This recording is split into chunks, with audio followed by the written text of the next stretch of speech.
అవునండి. సత్యదేవ్ ఇంకోటి ఇందులో 2 డిఫరెంట్ ఏజెస్‌లో కనిపించబోతున్నారు కదా! అంటే ఇక్కడ 2003 బ్యాక్ డ్రాప్ అక్కడ మరి 2000 అది ఏ ఇయర్‌లో ఉండబోతుంది? 2015. 2015. Yeah. ఓకే. అంటే మీకు అసలు మేకప్ ఏసుకోవడమే ఇష్టం ఉండదు అని అంటారు కదా!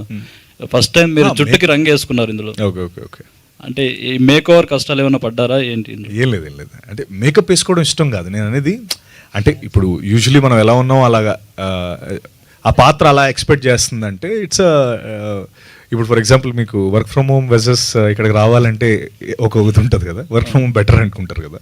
అలా makeup is definitely a part and parcel of our industry. We have to. But sometimes న్యాచురల్గా కనిపించాలి, కెమెరాకి ఇలాగే ఉండాలి అన్నప్పుడు ఓకే లేచి డైరెక్ట్గా సెట్కి వచ్చి సీన్లోకి రావచ్చు కదా. దీనికే అంటే లుక్ చేంజ్కి ఏమీ పెద్ద అంత కష్టపడింది ఏం లేదు. ఎందుకంటే 60 daysలో మొత్తం చేయాల్సి వచ్చింది. ఏం గ్యాప్ ఇచ్చి నేను ముసలాడేంతవరకు ఆగలేదు ఇది ఏంటి కూడా. సో ఇట్స్ జస్ట్ ఆ కలర్ అదంతా వేసుకొని చేసాం. బట్ మధ్యలో 12 years గ్యాప్ ఉంది. సో అది ఆ గ్యాప్ ఏంటి అన్నదే సినిమా. సారీ. ఓకే అండి. Wish all the best. Thank you so much. Thank you Satya గారు. సార్. మీ సినిమాలో రాజకీయ వాతావరణం లేదు కానీ బయట రాజకీయ వాతావరణంలో వేడివేడిగా మీ సినిమా రాబోతుంది. సో ఈ సినిమాకి మీరిచ్చే జనాలకు కానీ ఆడియన్స్ కానీ మీరిచ్చే హామీ ఏంటి? నేను ఇచ్చే హామీయా అంటే ఇప్పుడు నేను హామీలు ఇవ్వాలి ఇప్పుడు? మీరు కానీ డైరెక్టర్ కానీ ఇచ్చే హామీ ఏంటి? అదే జనాలకి టీం తరఫున సత్యగా నేను అందరూ ఇచ్చే ఒకటే ఒక హామీ, ఈ సినిమాల్లో ఆ మండు రాజకీయ వేడిలో చాలా మంచి బ్రీజీ ఎమోషన్స్ చూస్తారు. అండ్ ఒకటే చెప్పగలం, సత్య వించిపేట భద్రగా కానీ ఈ సినిమా కానీ ఆడియన్ని ఒక ఎమోషనల్ రోలర్ కోస్టర్ రెడీ చేపిస్తుంది ఆద్యంతం. అది కన్ఫర్మ్గా మాటిస్తున్నాం మేకర్స్గా కానీ తను కానీ ఇచ్చేది అంతే అందరం. సత్య గారు, అంటే ఈ సినిమాకి సంబంధించి 3 మిత్రుల మధ్య జరిగేటువంటి ఒక కథ, అది 12 సంవత్సరాల మధ్య విరామంలో ఏం జరుగుతుంది అనేది ఆడియన్స్ తెర మీద చూడబోతున్నారు రేపు. మరి మీ నిజ జీవితంలో 3 మిత్రులు ఎవరు? 3 కదండి, 30 ఇంకా ఎక్కువ ఉన్నారు. అంటే మాత్రం చెప్తే ఎవరిని టాప్లో చెప్తారు? టాప్ 3 అంటే ఇమీడియట్గా ఒకటి చెప్తూ ఇంకోటి బాధపడతాడు కదండి. ఇప్పుడు మీరైనా ఇప్పుడు చెప్పండి 3 మిత్రులు అంటే ఇంటికి వెళ్ళి ఈవినింగ్ సిట్టింగ్లో మీకు అయిపోద్ది.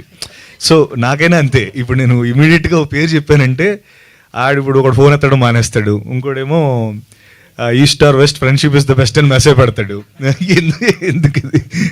ఐ థింక్ ఫ్రెండ్షిప్ అనేది చాలా గొప్ప అండ్ ఎస్పెషలీ ఫర్ బాయ్స్. అంటే మనకి అదొక అంటే వారానికి ఒకసారి ఒక బాయ్స్ నైట్ అవుటో లేకపోతే బాయ్స్ డే అవుట్లా ఒకటి ఉంటే మన మెంటల్ హెల్త్కి మన ఫిజికల్ హెల్త్కి చాలా హెల్ప్ అవుద్ది. అది ఫ్రెండ్స్ వల్ల.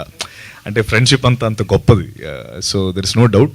ఇప్పుడు నేను చెప్తే నాకు ఆ ఉండే ఆ వాట్ ఎవర్ అవన్నీ పోతాయి. పెళ్ళైన తర్వాత ఫ్రెండ్షిప్ వాల్యూ బాగా తెలుస్తుంది. అంటే ఆ ఫ్రెండ్షిప్ మధ్యలో ఒక రివెంజ్ డ్రామాగా ఈ కథ ఉండబోతుందా?